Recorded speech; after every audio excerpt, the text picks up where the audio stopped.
Universal Declaration of Human Rights, Article Number 2, don't discriminate.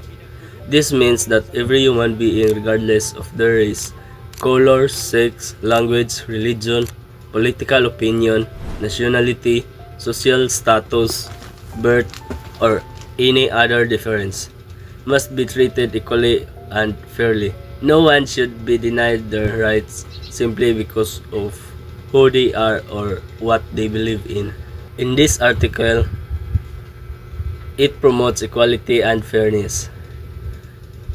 It ensures that all people are respected as human beings and are not treated as inferior or excluded from rights due to prejudice or bias. The purpose of Article 2, don't discriminate, is to promote equality among all people, prevent discrimination and unfair treatment, encourage unity and respect among nation and people, and last, ensure fairness in applying human rights laws. Wa man nakahuman og eskwela gud.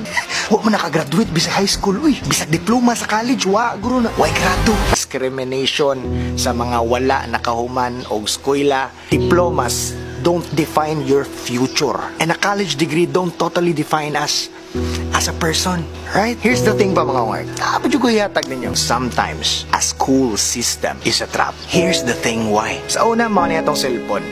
Karon mauna ni ron. Sa una mao ni atong mga sakyanan. Karon mauna ni ron. Sa una mao ni atong mga buildings.